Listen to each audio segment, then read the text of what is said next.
Hey, what's up again, everybody? It's Robert184, 2R2B's Gundam Reviews.net, and Gundam Build Fighters is rolling along with Episode 8.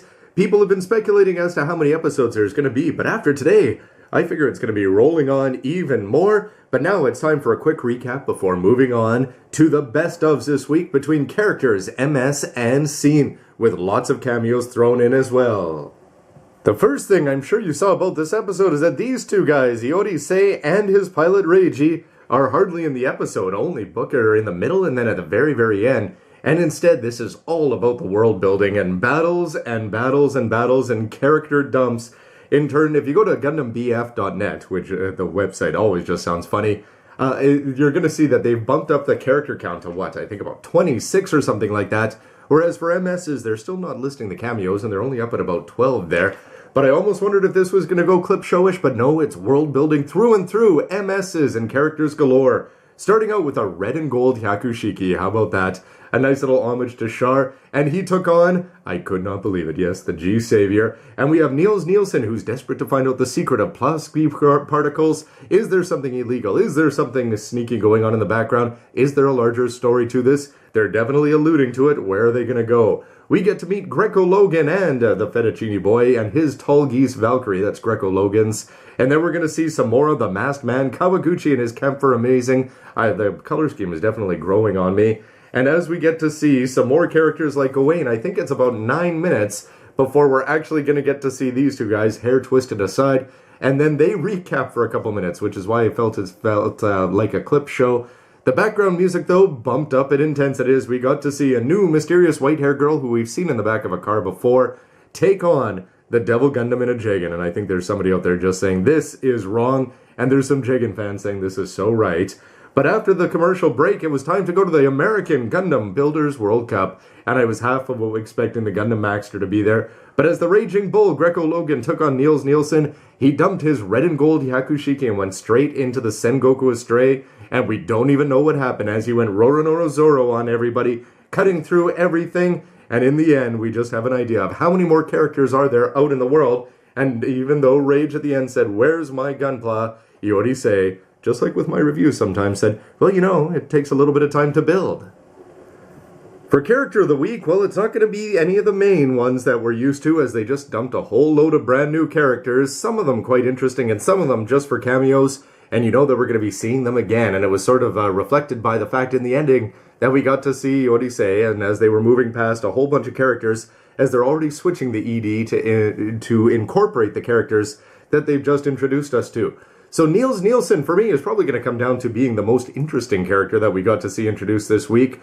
He's driven, he's a genius, 13 years old, just wants to build Gunpla, but he's got a deeper motivation, and we got to see him put it to the test. Greco Logan didn't come across as being a bad guy there today, and of course the wing guy, when he's not picking up girls with his Gunpla, is actually going to be a very good commentator, JoJo style, telling us what's happening in the match, and Rambaral did a little bit of it at the end. But how about the Nemesis Corporation Kaicho, the CEO, or however you want to put it? He's going to be an interesting character, I'm sure, and I really like the voice actor for him. And the mystery girl who can take out the Devil Gundam in a Jagan, that is somebody to keep an eye out as we move forward. Plus, who was that masked girl in the end? Not a pink space girl, I'd imagine. MS of the Week. Well, we got to see Iori Sei building this, and we got to see some flashbacks to how amazing this Zaku Amazing, redundant as that sounds, was. And we also got to see some cool clips of the Camphor. But in terms, let's do cameos first. How many different things did we get to see? From destroyed Gunpla on the battlefield just seconds into the match as Rambaral walks in too late. But I've got to go my absolute favorite cameo today. I really liked the red and gold Yakushiki, but there is no doubt that I've got to go with the, yes, G-Savior. I can't believe it. Bandai, after years of ignoring G-Savior's existence and wishing that it had all been a bad dream, instead they acknowledge it by chopping it in half with a gold and red, a proper Char homage there. Anyway, I just had to laugh the minute I saw it. Cameo of the Week, and maybe even MS for me.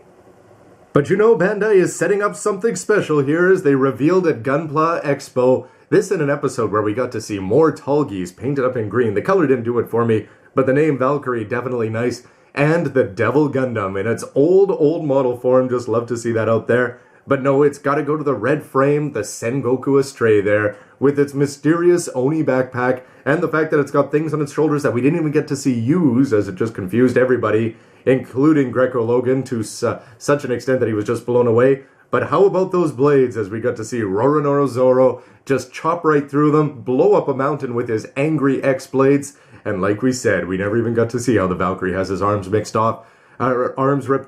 But if you've already seen, we've got a high grade coming that hopefully is going to be able to mimic that, and an MG as well.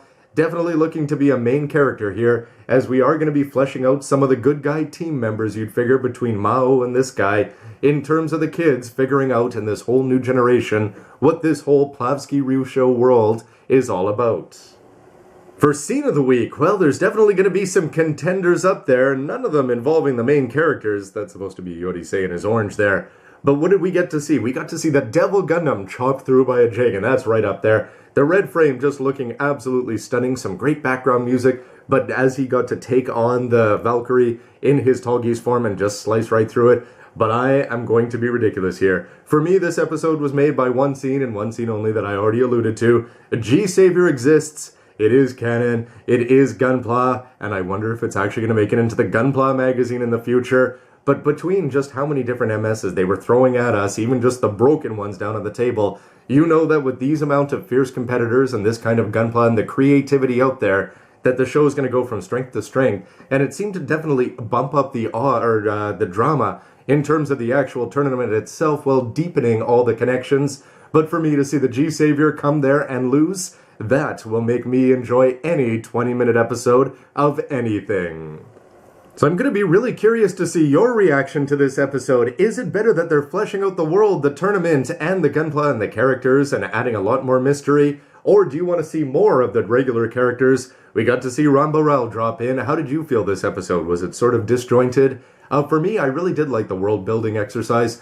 After they just went and they met some guys who decide that they're going to settle their problems over a Gunpla battle, it's good to see that they're going to be focusing back on the tournament. And like I said before in my earlier reviews, I've never seen a Pokemon or a show like that where it's all based around tournaments and antagonists being introduced and having to overcome them as the show goes on. So people that have watched more shows like that, I really would like to hear just how you think this one is stacking up in terms of building up the momentum as the tournament is going to be moving on. But we know Yodisei is hard at work. We're going to have some nice shiny blue wings back there. And what is it, a universe booster? Should be a lot of fun. And Kawaguchi and his sunglasses and his camphor amazing. All sorts of mysteries, all sorts of cool characters. They definitely did a good job. The only thing I wish they did is that we could get a more comprehensive list of the Gunpla that they're showing. So Gundam BF, that would be cool if they'd update that even more on our website, because I know every week I see the comments and people are like, hey, you forgot this great cameo. And I'm like, wow, because they've done a good job of putting in so many so far.